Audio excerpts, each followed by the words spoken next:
If you're heading into your first year of homeschooling and you already feel overwhelmed before you even begin, I want you to know something. That feeling isn't a sign that you can't do this. It's not telling you that you made the wrong choice. With every new thing, there is always a learning curve and a confidence building curve. Today on Stop 6, I'm going to tell you about the 4 things you need to know before you begin your homeschool year so you're not overwhelmed. If we haven't met, I'm Teresa Wiedrich.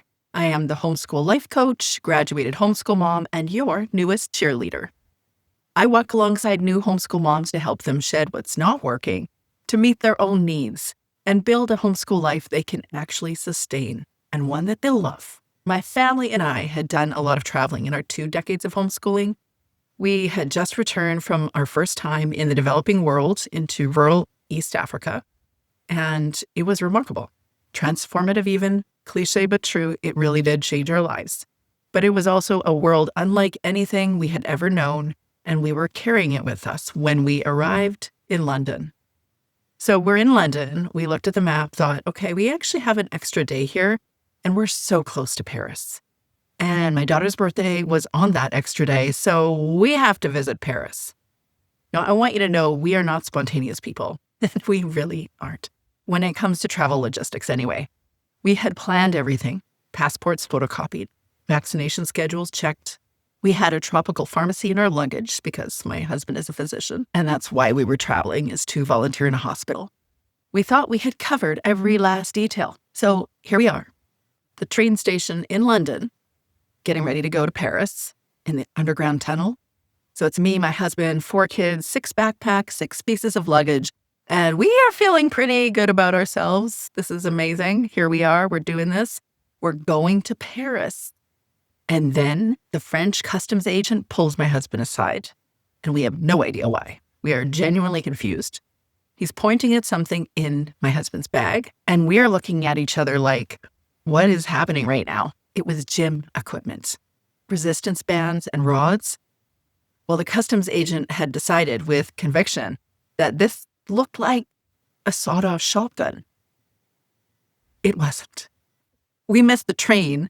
We eventually made it onto a later one, and we arrived in Paris, the city of lights, in the middle of the night at 2 a.m. with a 3-year-old and 3 very, very tired kids. We found our hotel, we got everyone through the door, and we just collapsed. Fully clothed, done. That trip, of course, is one of our favorite memories. My daughter celebrated her 7th birthday in Paris, and I got to go visit the Louvre until I got lost on the same day as her birthday, but that's a different story. It was worth the exhausting trip, but the lesson that I took from that trip, the one that I give you today, you will never feel completely ready.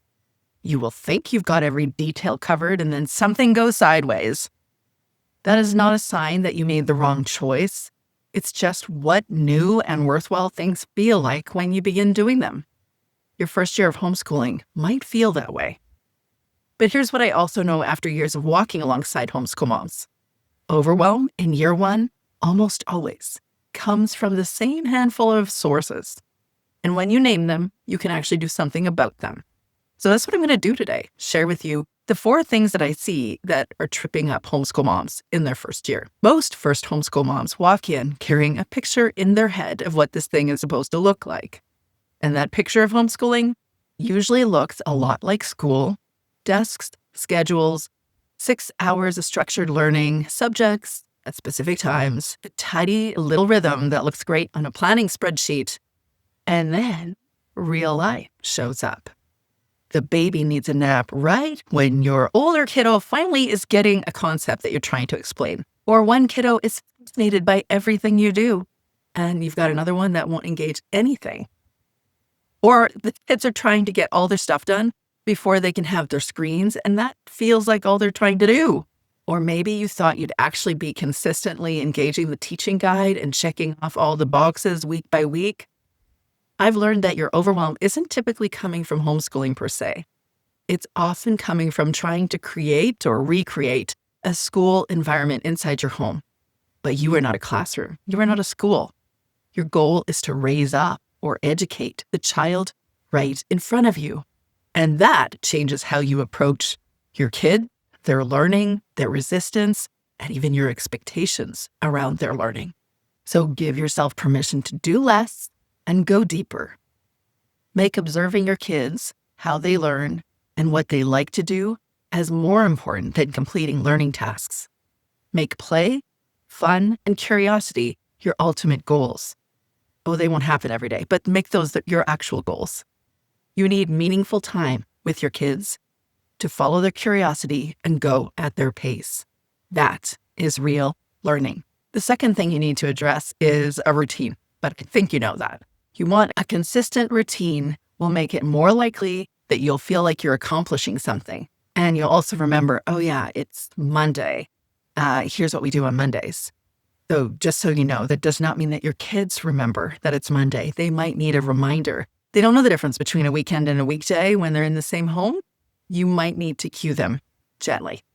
But you need to be flexible every day and every week because perfect consistency in a homeschool routine, it just won't happen. Anyone who has traveled with kids knows this instinctively. You can plan the itinerary down to the minute, and then the customs agent decides your husband's gym equipment is a weapon and you miss your train. What matters is that you have a general direction and the flexibility to adapt when life does what life does.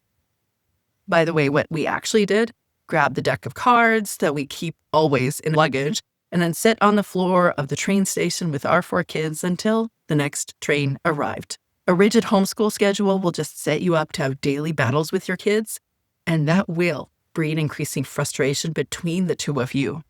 Force won't work. It won't make kids learn, and it won't build connection. But no routine at all means nothing gets done and everyone feels unmoored. If your brain is challenged by executive functioning challenges, don't try to do this alone. I can support you in coaching to develop a routine that is meaningful and realistic. You can find my booking link below to learn more about coaching for that. A practical place to start is to grab my time audits. You'll find it below. Track everything you do for a week, from when you wake up to when you go to bed. Then block out those activities. Ask yourself how much time you actually have to do formal learning activities with your kids, no matter whether your kids are neurodivergent or whether they're challenged to sit down for 5 minutes in a row, or even if they love academics and are keeping planners when they're 10. I had one kiddo do that. The amount of time you'll do formal learning activities really needs to be way shorter than you think, no matter what your child's age or challenge or developmental stage. You can build your rhythm around reality, accepting that you can't do everything, but you can work toward relative consistency. Now let's chat comparison. So this one can be relentless your entire life if you are not on it. You can get on Instagram and someone else's homeschool looks effortless, beautiful, creative, calm, and yours feels like organized chaos on a good day. Here's what I want you to hear from Whitney. She's a homeschool mom of 4 who I had the privilege of walking alongside. Whitney came in because something wasn't working for her son. The approach she was using, the one that looked good, or maybe the one that other families were using, it just wasn't landing for him. And she couldn't figure out why. So she kept looking sideways at other people, trying to find a version to replicate, even the version that was working with her other kids. She needed to build her family's learning approach on her family, one that was built specifically around her son, around what he needed, around how he actually learned. She told me afterward, I feel way more confident in what my homeschool should look like and doesn't look like. I can see that it will always be evolving. Now I feel more at peace. Your learning approach is your family's learning approach, not the Instagram version, not your neighbor's version, yours, built around your kids, your educational values, and your real life. So keep your eyes focused on your kids. And the last thought is that, and this is a big one, homeschool mom burnout is real. If you Google that phrase, homeschool mom burnout, you'll find oodles of blog posts. And also you'll find me because I often support moms after years of doing this homeschool mom thing when they're at the end of themselves. They say, you can't pour from an empty cup. Well, you also can't pour from an empty mom either. But you can't. I've written a book on my story, and I've coached hundreds of homeschool moms who have burned out or hit a wall of overwhelm. And girlfriend, all I gotta say is you gotta pace yourself. You got to recognize who you are, what your energy and capacities are, know your limitations intimately, and then honor them. It isn't an option. There is a reason that seasoned travelers always pack familiar snacks. Sure, they'd like to buy all the cool local food. That would be wonderful. But they also want to know that when everyone's exhausted and hungry in a foreign airport at midnight, a granola bar from home is the thing that'll keep them sane. You need your equivalent of that granola bar in your homeschool life. The morning routine that's yours before the school day starts, that might be your granola bar. Or the coffee date once a month with a friend.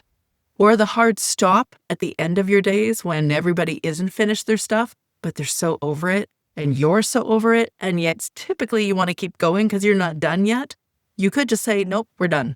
That could be your granola bar. Taking care of yourself is not an option. Your work hours are likely 24/7 for possibly 2 decades.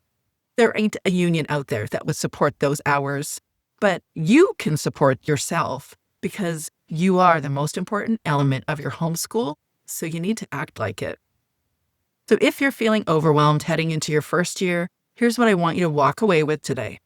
You are not running a classroom or a school. Don't even try. Build a predictable routine, but expect interruptions. And learn to keep your head down and focus on your family, not everyone else's. And finally, take care of yourself from day one. You are not an afterthought. And remember, we arrived in Paris at 2 a.m., fully clothed, collapsed on a hotel bed with a 3-year-old who had no idea what city he was in. And it was still one of the best things we ever did. You don't have to have everything figured out before you go on that journey. You just have to take the next right step. By the way, if you want a step-by-step guide to walk alongside you in your first year, I have the free Confident Homeschool Mom Roadmap linked in the description below. They are 7 daily emails to guide you through your first steps one at a time. It's a great place to start. I'll see you in the next video and also the final stop on the Confident Homeschool Mom journey.